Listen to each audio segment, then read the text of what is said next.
without the experience of God, we will be bound to somebody else's vision of what the Uberman should look like. Welcome to the Soma podcast. I'm Mark. And I'm Paul.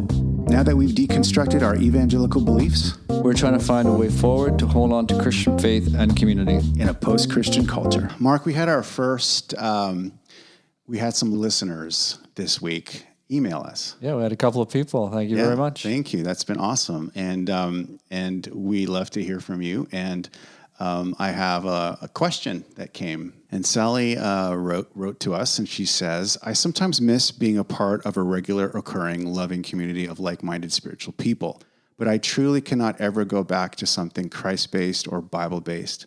I am utterly convinced that God is way more gigantic than any words or stories in the Bible, including the ideas about Jesus. So where does that leave a person like me? Maybe this is a topic for discussion on your podcast. What happens when you have faith in God, but no use for the Bible or Jesus? What strikes me in there is just the I cannot go back statement, which I can relate to that aspect of it, because I think when you're in that deconstruction journey from the faith you used to have to whatever that future faith may look like, there is that sense of I can no longer go back.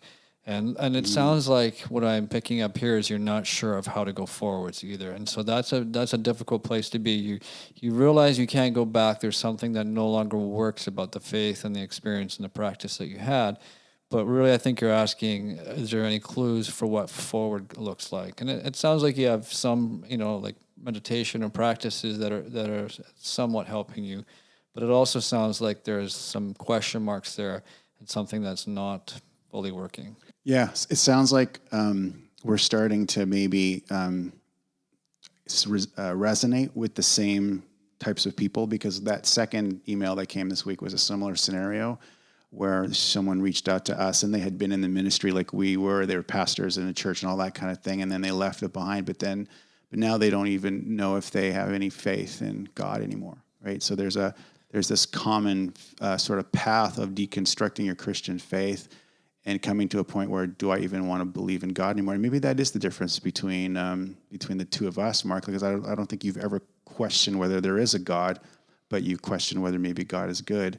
Yeah, I knew that I couldn't stop believing in God. I actually considered, should I try? Because I was very unhappy. My question was more, is God good? And I thought it's possible that there is a God who's not good. And I was looking at the problem of evil, the question of evil, remember there was a big tsunami in India and hundreds of thousands of people were just mowed over by waves. And I actually made an art project found footage of that tsunami, and that was me processing, Wow. Is God actually good? If all of this evil exists in nature and in the world, how is God in this? I think what I'd like to do today is speak to our podcast intro a little bit, and because I think it's related to the questions we've been getting from our listeners. We talk about trying to find a way forward, a way to hold on to Christian faith in a post-Christian culture. We also, called our podcast the Soma podcast, and I want to talk a bit about the name Soma. But I think it does relate to the question this week. Maybe I can't fully answer what our listener said in terms of, if I want to break up with Jesus in the Bible, what do I do? Because I've decided that I wanted to re-engage Jesus in the Bible. That's the decision I made. And I think what I can do, and maybe what you can do too, Mark, is to explain why we've decided to do that. So if this culture truly is post-Christian, let's unpack what that means. But if it's truly post-Christian, then why are we seeing Christian faith as still an option and as still a good option? I'd like to explore that a little bit. Yeah, and I would say you're talking about the meaning crisis, and that's a term that I've heard used, and I think it's cognitive scientist John Vervaeke talks about the meaning crisis, and also he's got a whole series of lectures on it. I've watched some of them, and essentially we're living through a time with the collapse of Christianity in popular culture, and the collapse of, I think, an awareness of God for many people. And we have so much freedom, but we have a lack of meaning in that freedom. So how do you in the face of a lack of meaning, how do you, how do you connect with God? Is still possible to connect with God? I think in my own experience, again, that was one of the things that drove me to God or opened my desire for God was a lack of meaning. I as an adolescent, my home life was kind of tumultuous, and I'm a natural observer, and I just thought adults were just like faking it all the time. I just thought like they're just faking and they're just going along pretending that life is meaningful, and I felt like life was completely not meaning. I thought it was absurd, Really? So I'm like, why are all these adults pretending as if everything is great when it's clearly not? So you had that absurdist sort of meaning, lack of meaning as a young person, because I see that in my own like oldest children right now. Yeah, absurdity, I think, is one of the responses to the meaning crisis. Really? In a couple of episodes, I brought up Nietzsche. And I'd like to just come back to that a little, because you're talking about the meaning crisis, and I think it's relevant because he kind of predicted this, and I want to unpack it a little more. I've referenced it in past episodes, but let's just see what this is about. Nietzsche was a German philosopher in the late 19th century, and he was famous for saying God is dead. And I remember in the 80s, like as a teenager in the church, I that's the first time I ever heard of Nietzsche and the phrase God is dead. And there was always like this cheeky answer, like, Nietzsche says God is dead, and then God says Nietzsche's dead, Right, yeah. I can get that on a shirt, actually. Yeah, exactly. But he wasn't gleeful about this. Like, he actually said this was a terrible thing, and he kind of warned society. I could almost see him as a prophetic voice. And he talked about, like, ever since Copernicus. So Copernicus was the scientist, and actually he was also clergy. So a lot of people in the Enlightenment period were both faith and science based. Exactly. Yeah. But he lived in the late 13th century and 14th century. And he's the one that proposed that maybe the sun is the center of the universe, which was a huge radical shift, right?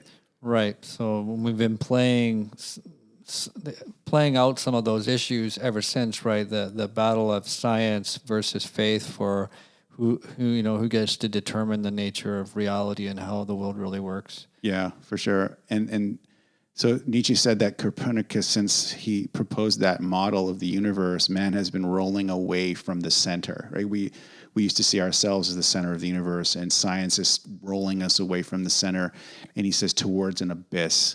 And that's sort of, that's what it then leads to this idea, this proclamation of God is dead.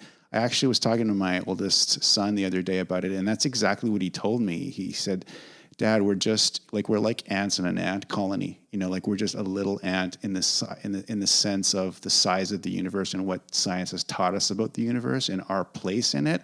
And it's contributed to this sort of meaninglessness or this lack of meaning that you're talking about. Because it's like we're... if you have that purely scientific materialist mindset, then everything is just, deterministic. It's a process that's unfolding. There is no God. There is no absolute meaning.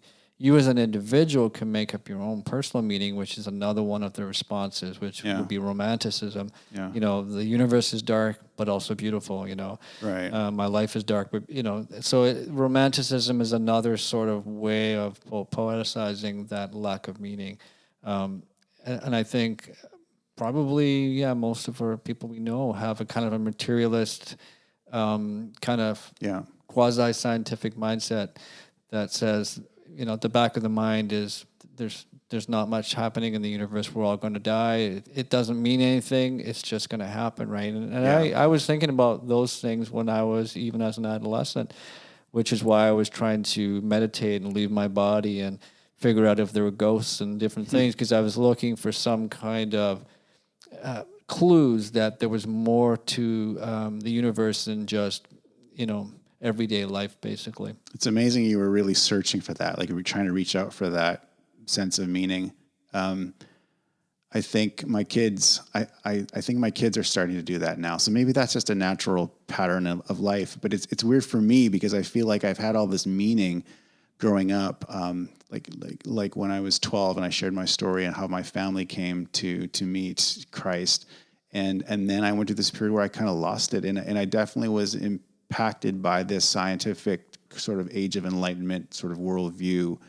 And I think when Nietzsche talked about God is dead, he was specifically talking about the Christian God. So like we're talking about he was talking about the West. So I don't know what it's like, in the rest of the world. Sure. But in particular, he was talking about the Christian God and the values of the Western world, and that simply people stopped believing. And there's been a time where we've been living in the shadow of it, pretending like God's still there. But science and reason has undercut metaphysical claims, right? And I can relate to that. Like I think for many times I've sort of said even in our Soma group, I don't know if I have any beliefs anymore. I've really struggled with metaphysical claims or anything that would be supernatural or outside of the material world. And I guess I have been impacted by this very thing Nietzsche talked about, where the scientific worldview and the rational sort of way of seeing the world has squeezed out my belief in anything outside of the natural world. I think one of the reasons that happens, though, is because we've had too much of a vertical view of how the whole God thing functions. So if if your belief is that most of what's important happens after you die, you're believing these impossible things so that when you die, you get to go to heaven. Yep. That's a very vertical view, as opposed to a horizontal view, which we've talked about, is really Jesus is telling you how many things function in our world. He's just doing it in a language that is not common to us today, and you need to understand them and apply them, and it'll make a lot more sense. Not everything, but they also, much of the Bible is written with what's called, I think it's called a tripart view of reality. So you've got hell below, the earth in the middle, and heaven above, right? They believed, their assumption about reality was that the earth was in the middle between heaven and hell. One of the things that shifted is through physics and so forth is we know that that's not the way reality really functions. Right. So we have a much more, people are starting to believe in things like multiple universes and multiple worlds and multiple levels to reality, right? Mm-hmm. So it's a different picture of reality. People who are purely mechanical in their view of everything's just atoms banging together, there's no rhyme or reason to it. So there's no place, even in other levels, for God to exist. We're coming around actually to a kind of a view of the universe that people are starting to question and ask bigger questions about what is the mind? Where is God? There is a lot of open-ended questions there. It's not the same worldview that the Bible was written with. So there's a lot of translation that has to happen, I think. So I did some Googling on Nietzsche this week. I'm a Wikipedia armchair philosopher here, but he talked about something called the Übermensch, and actually it reminded me of your Overman, the Overman. It reminded me of your horizontal sort of revelation, because what Nietzsche warned was that our culture would go towards a nihilism. Right. Mm-hmm. And this meaning crisis you're talking about, and that my kids are experiencing, that I've experienced. And he said that one of the most powerful things that he talked about is he predicted that there would be a war to determine the future of mankind. Right. And that all these isms, these competing isms would have like ideological battles. Because if there is no God, right, and our place in the universe is no longer the center, then where does that leave us? Like there's now this gap, or there's this vacuum in society. If we don't get our core identity from God, then we're going to end up getting it from culture or whoever is the most powerful in culture. Yeah. And that's the battle that's the battle. That's the progressive battle, I think, that is happening right now in our culture. Everybody's defining their identity for themselves. Yeah. In Psalms it says, the fool says in his heart there is no God.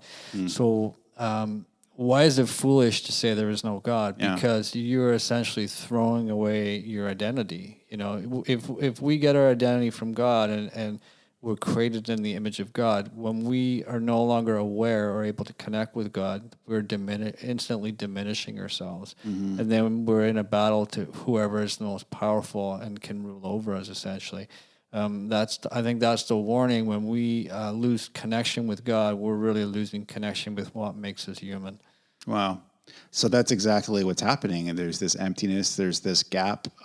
It's like, does someone want to reapply to establishing our identity as a culture? Because there's this huge gap if we say there is no God. And I can see why the Bible would say a fool says in his heart there is no God, because it leads to this real crisis of meaning that you're talking about. But Nietzsche said that, so what he proposed in one of his writings called Thus Spoke Zarathustra, Zarathustra is this protagonist in the story, and he comes down from the mountain and he goes into this town square and he starts to talk about the Übermensch, which means like beyond man, or like a superman or a superior human. And Google Man. Google Man? The Google Man is coming. The Google Man, yeah. And the thing is, when he describes this man or the superior man, I guess what Nietzsche's saying is we're going to need some kind of vision for humanity, is what he's saying. Right. And he says that this Uberman, Google Man, is you can tell Nietzsche's reacting to the Christian worldview, and this is what I'm getting to when you talk about horizontal, because he says this Superman will give meaning to life on Earth.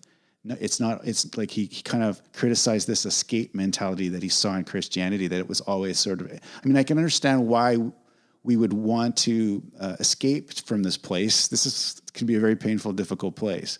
But what he was seeing was that we needed a vision for humanity that was horizontal, that it wasn't so vertical, that he wanted to bring meaning back to life here on earth. Like, what does it mean to be here and to bring value to our lives, to bring value to the material world? And so he thought the Übermensch, or this superhuman, would be that vision of humanity for the future, but it would be more horizontal. That's my word I'm using from you, but I think that's what he was describing. Yeah, it's really interesting. Well, I think human beings are wired up to look for identity from others. And I see it again, I see it all the time in students. Why do they idolize celebrities? Why do they idolize their favorite sports stars or whatever it is? Yeah. It's because we're like identity sponges, and we're looking for a way to find out who we are, to build ourselves up. To use a kind of a biblical term, like when we build ourselves up, what we're really saying is to become who we want to be or who we're meant to be. Yeah. And so I see it all the time in the classroom, like the idolizing of different kinds of celebrities and sports stars, because adolescent individuals are looking for identity. They're looking for a way to transform themselves and become adults. And I think we're all still, even myself, there's individuals I look up to. There's individuals I think have something to say to me. And it's that desire for meaning, connection, identity. And I think we're also susceptible, to individuals that are more powerful than us abusing that at times, because they could, control individuals by offering something that they really don't have the ability to give. Connecting with God helps short circuit that. That there's something about faith in God and a picture of Christ, that He is the image of the invisible God. In other words, He gives us a clearer picture than I'm going to get in your life. I know you, I know how you live your life and so forth, but Jesus is giving me a clearer picture of God than you're able to give me. And so when we tune into God, we essentially start to liberate ourselves from other identities and other ways of, drawing and imposing their picture, their godlike plan for my life. The Ubermen are everywhere in our culture. I think I'd like to unpack that, what you're talking about, Mark, in terms of like Christ, because this is coming full circle to the question we got from our listener in the beginning, and what I wanted to talk about was in the context of this post-Christian culture, the sense that God is dead and we've killed him, and now there's this nihilism and this meaninglessness, and some people are filling that through, a romanticized vision, that's not really rooted in anything. Others are just saying it's all absurd, and that's how they're dealing with it. I found myself going to those dark places too. I've seen my oldest children going to those dark places too, and it made me feel like Nietzsche says, be careful lest you look into the abyss and the abyss looks back at you. And I felt like that's what was sort of happening, this sort of emptiness and despair. And And I guess what I'm saying is I kind of agree that we do need a new vision of humanity like that Uber meant. But I guess what I'm saying is I think I'd like to see a Christian manifestation of that. Like I'm hoping to revive my Christian faith.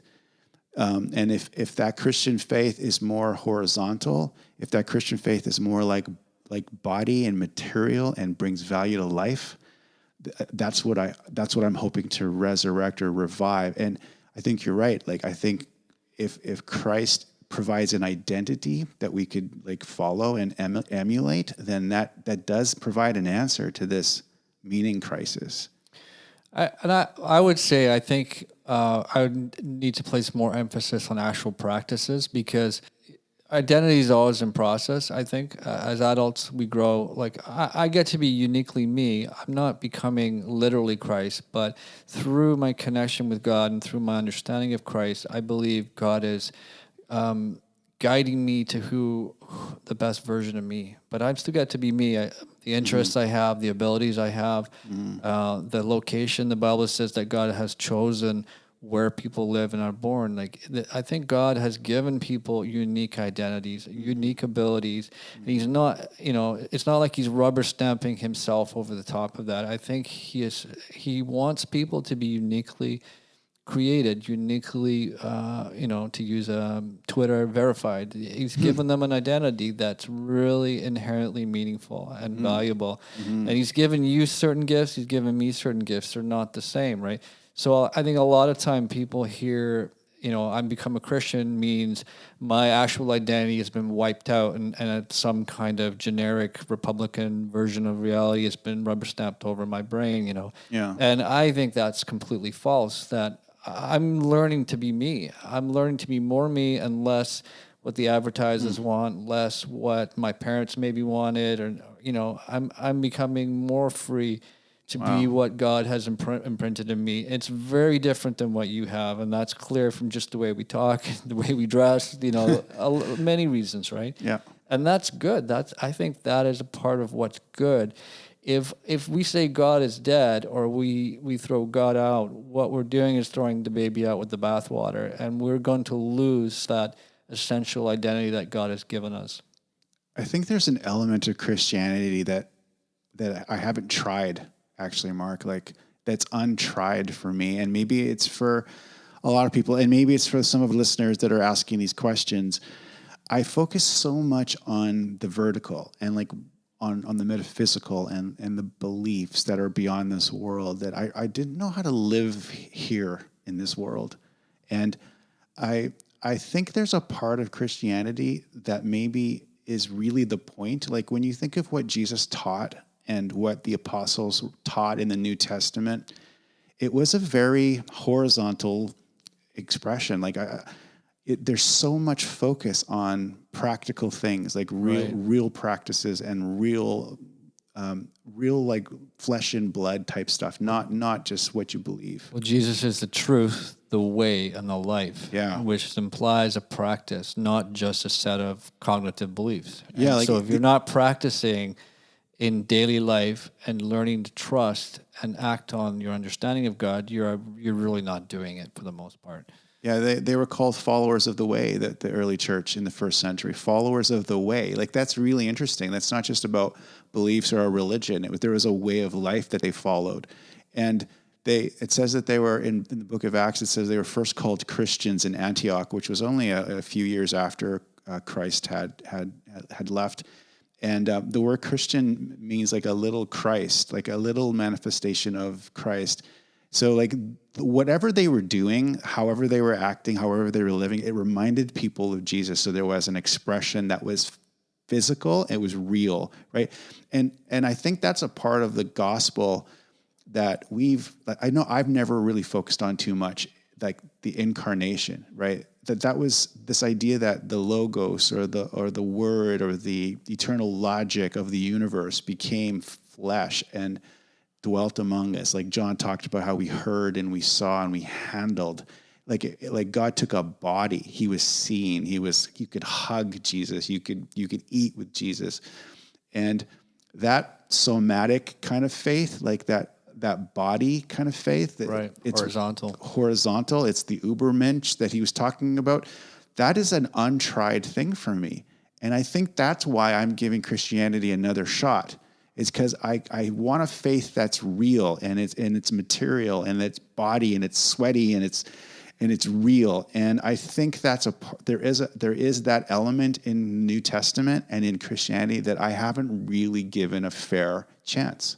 And I would say one thing I would say to the listeners or the person who wrote the email is, whatever your current awareness or belief in the Bible or God or whatever, there is no limitation on prayer. And I think you need to have a spiritual practice because we are constantly bombarded with other people's voices and opinions of what our identity is and who we are. And so for me, I have a daily prayer practice almost every day, sometimes twice a day.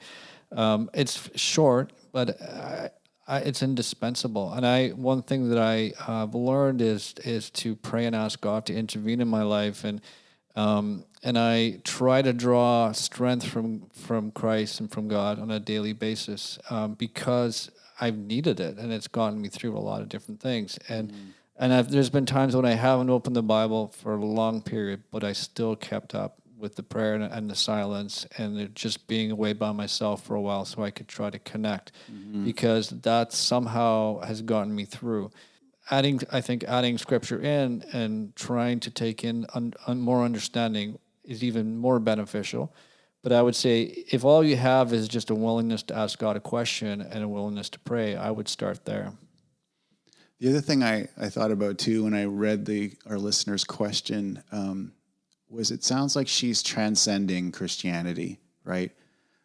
She's saying there's a bigger picture of God, and God can't be contained with these words and these stories, and it reminded me of a phrase that I've heard from Richard Rohr, who's I guess he's a Catholic. Yeah, he's a popular speaker. Yeah. And he runs a center in New Mexico, and he's written, I don't know, hundreds of books. I've read a couple of his books, one of which really helped me in this process we're talking about. Yeah. I think it's called Failing Forward. Okay. And essentially, the premise of the book is that in midlife, it's very common to have a crisis. Marriage breaks apart, finances, health, whatever it is. Yeah. And that crisis, the failure that comes from it is actually sort of the normal spiritual pathway. It's almost like it allows you to, or it calls you to something deeper. You're going to need to pray. You're going to need to dig deeper. Oh, yeah. I don't know if God makes those things happen or they just are kind of how life goes. Yeah, just life. But they happen to all of us in varying degrees. Yeah. I had a friend one time who said everybody gets an assignment, the person who said that, his wife was struggling with cancer, and he always used to say to me, everyone gets an assignment. And I think he's exactly right. It's different for everybody, different levels of struggle, but those assignments invite us into the spiritual journey. They're unavoidable for all of us. And Richard Rohr, I think he really emphasized that in that book. It was very meaningful. It's deep stuff. He talks about transcending and including. That's the phrase that I thought of when our listener wrote to us. Transcend and include. And he referenced it more in a deconstruction context, that you transcend the things that maybe from your youth that were really legalistic, but you need to look at what maybe you want to include moving forward. We have the classic phrase of not throwing the baby out with the bathwater, and as I was thinking about this, I think there's a case for holding on to Christian faith in a post-Christian culture. I think we can transcend a lot of the abuses and maybe a lot of the restrictions and the things we just know aren't true. But I don't think we should necessarily throw it all out. I think it might be a mistake. And I see the same pattern with the New Testament and the Old Testament, right? Like when Jesus came and the early writers of the New Testament came along, they didn't throw out Judaism, right? They looked back at Judaism and they transcended it for sure.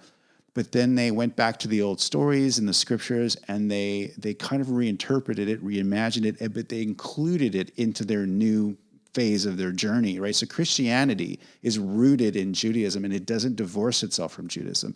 But they did have to look back into the scriptures and see it differently. Like one of the things they do is like they read Jesus back into everything, right? Like the sacrificial system, all the animal sacrifices was actually pointing to the crucifixion of Christ. Right. So that's the underlying meaning system itself. But I think you can't do that without experience. There needs to be experience of God too. Otherwise, you're just going to be rearranging the symbols. And and the danger of that is, you get this sort of kind of, I think, an ethical religion, which we compel people to believe or do different things, right? And I see that in a lot of progressivism now. There's a very underlying religious undertones to much of it. There's definitely a vision of what a human being should be, or competing visions, and there is an ethical case being made constantly for every behavior, where you shop, what you eat, how you dress, who you. Those are all ethically competing visions for what a human being should be. I often don't sense much grace or much transcendence in them. And so I think without the experience of God, we will be bound to somebody else's vision of what the Uberman should look like. The beauty of Christ, I think, is that he wants to liberate people to be who he's created them to be. And the simple truth shall set you free. It comes at a cost, though, and the cost is seeking God. There's no formula that can tell you this is the correct formula to believing, and the Bible proves this, and this. That's not how we're talking about the Bible. I see it as more. The Bible gives you a series of keys or ways to connect with God in reality, and being able to seek and understand what God has for each individual. And when we do that, and the Bible says, "Seek and you shall find," as the most basic promise in the New Testament. Seek and you shall find, and I think it absolutely works. If you start seeking God, you will find something that will help you in that process. Yeah, I think you're right. I think the experience of Christ, right, is what caused them to go back to Judaism and look at it again and see what could they transcend, but what would they hold on to? If I could sort of maybe summarize the main thrust of the New Testament, this is expanding to Gentiles, right? Like when you look at Jesus, he brings this message, he brings this lifestyle, but he starts to expand and embrace people that were outside of what traditional Judaism of his time would have accepted. Yeah, I mean, that's the book of Acts right there, right at the beginning. He's like, even the Gentiles are included. How do we know? Because God gives them the Holy Spirit. Right, so there's an experience that they see, and then they have to kind of rewrite things or reinterpret things or go back and say, wait a minute, maybe we understood this differently. And so you have things like Paul writing about, the Abrahamic covenant, where it was supposed to be the descendants of Abraham, where the sons of Abraham were the physical descendants, and they're the ones that would carry the promise. But then Paul talks about, no, actually, if you just have faith, you are a son of Abraham or a daughter of Abraham. He kind of expanded or transcended that idea, but still included the idea of the Abrahamic promise, but he expanded it to be not just the physical descendants, but all. Right. All faith is...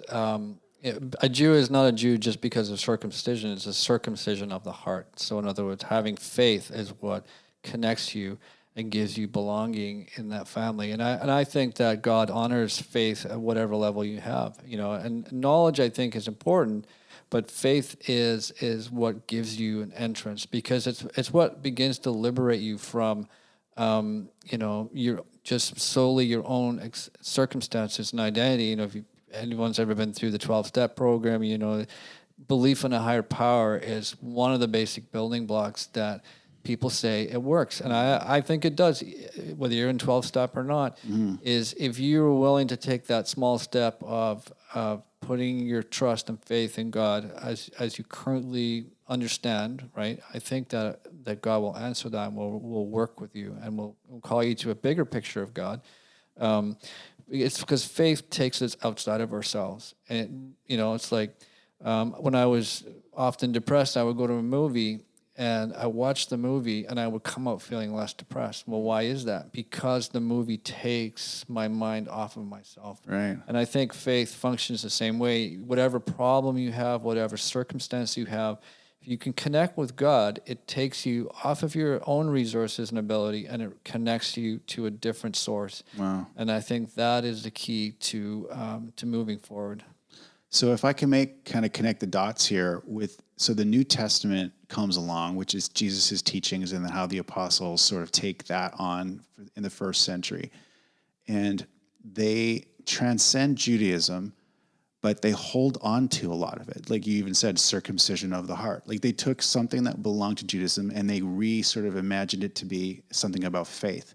But it wasn't just like they were making this stuff up.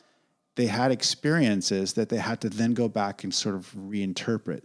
And so we have these great, crazy, powerful like step forwards in understanding in the New Testament, like the idea of faith, or the idea of like it's expanding beyond the Jews. So I guess my question is like, is that happening again, or does it kind of happen again? I don't know if it's every generation experiences this, or I mean, in our culture in the West, where we have a culture that doesn't believe, doesn't see the value of Christianity, we have listeners sending us messages about this. And here we are saying, we're trying to hold on to Christian faith in this post-Christian culture. Is there a way is this what we're going through, Mark? Like, are we trying to experience something new that we then have to go back to Christianity and Judaism, the Judeo-Christian sort of root, and say, look, we're not going to deny it. We're not going to get rid of it. We want to include it, but in some ways we're transcending it as well. Well, I think what a lot of people reject is not the meaning or the stories of Jesus or any of that. What they reject is feeling ostracized. I think, I don't know this for sure, but I would guess that there's probably were some experiences that happened, some rejection, some difficulties that created an emotional disconnection.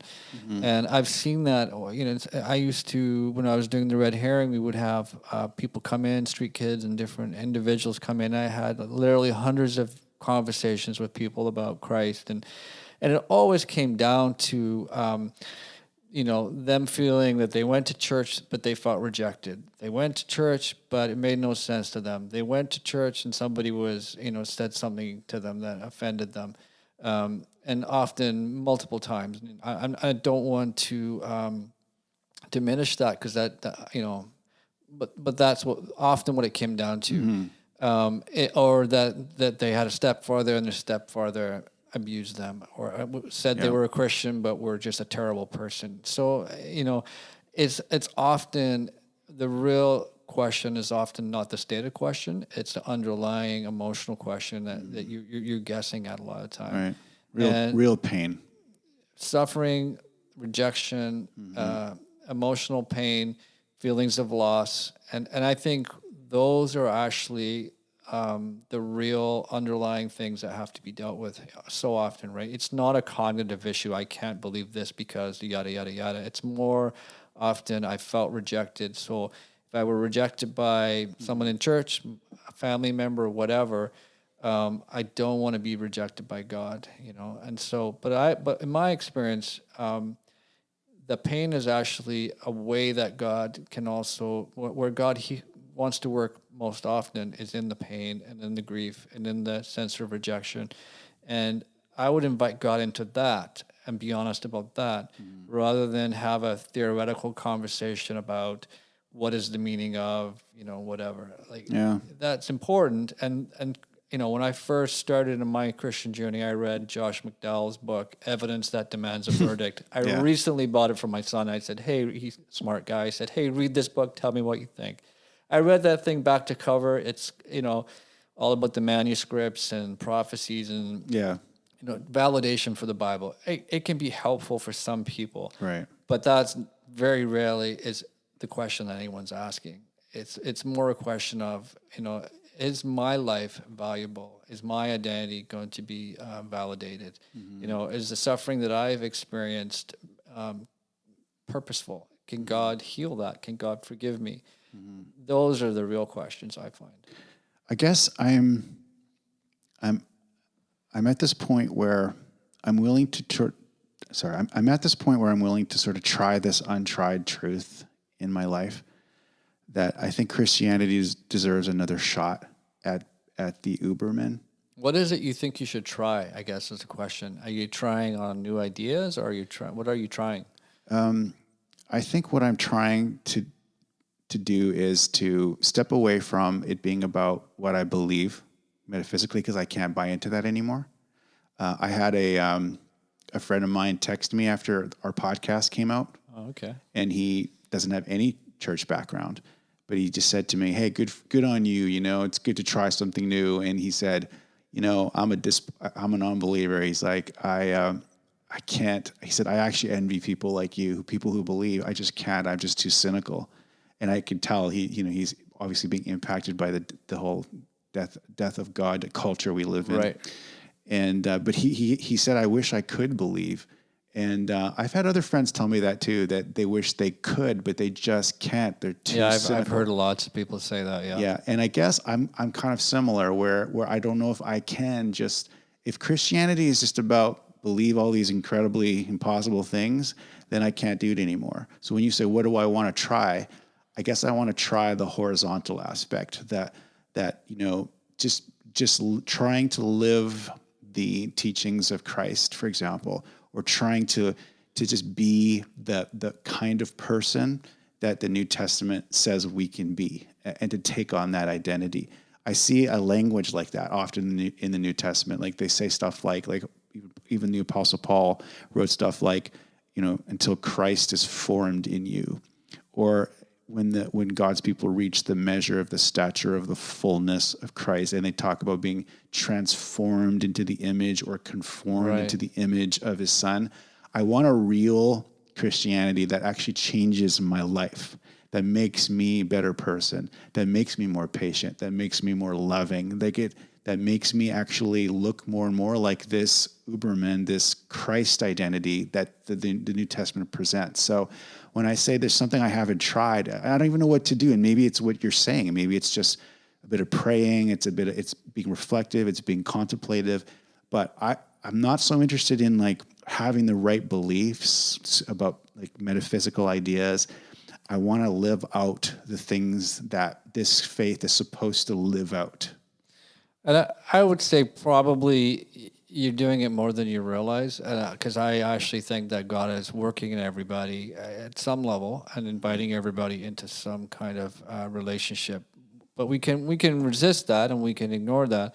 But if you're asking the question, I think you're probably further along than you realize, right? Mm-hmm. But I do think that there's a maturity part of this as well, and that God wants to reveal himself more. It's not just about information or the number of Bible verses it's understanding and learning to relate to God, Mm-hmm.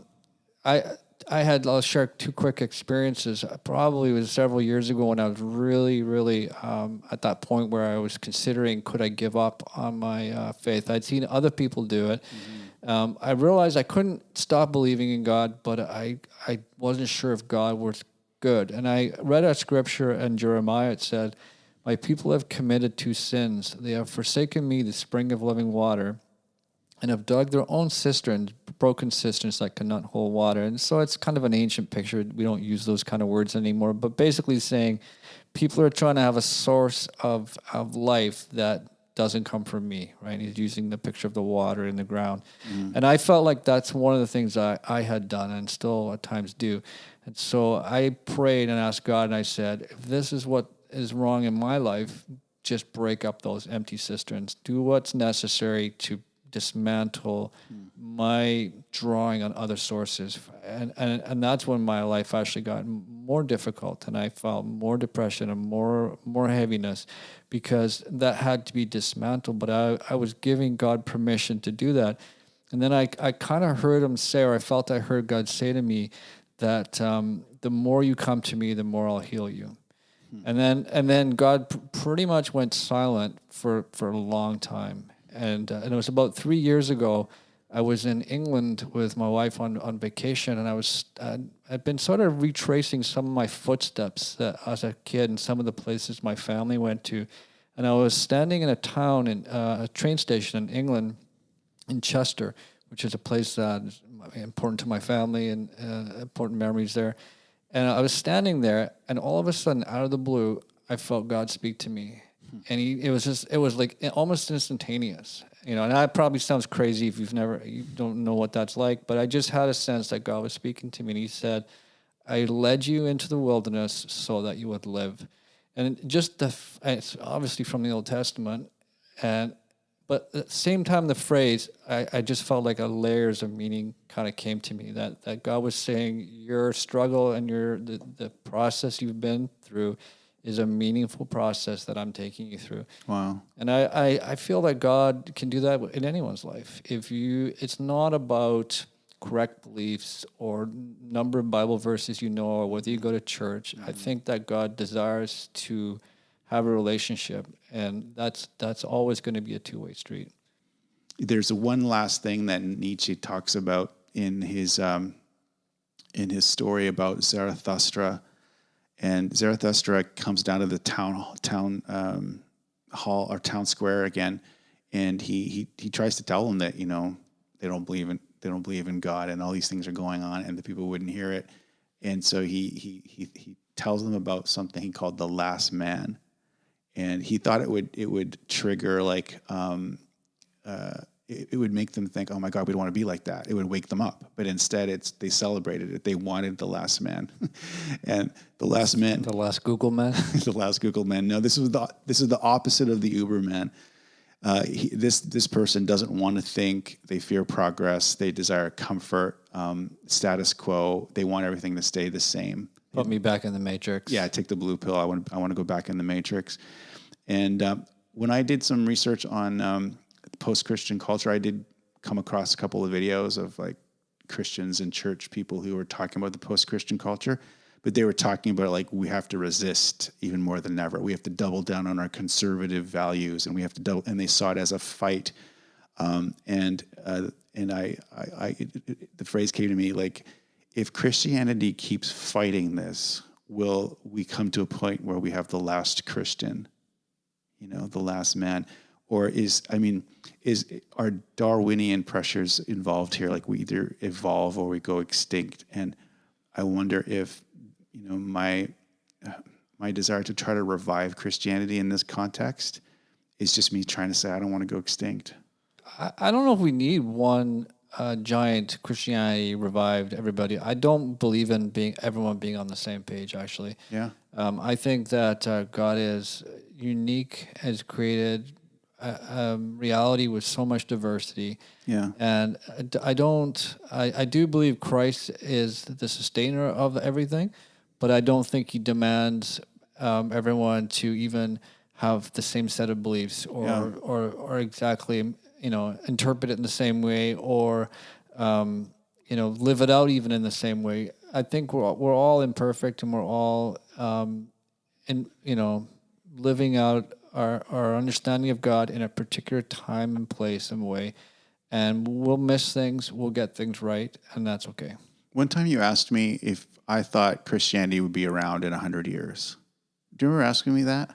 Vaguely. Do you know why you asked me that or what you were thinking at the time? I don't, I'll be honest. If by Christianity you mean a certain brand, I would say, who knows? Do I think the content of what Christ taught will be around in 100 years? Absolutely. All right. There you go. There you go, folks. Hopefully we didn't make things worse for those that are listening. Tune in next time. Thank you.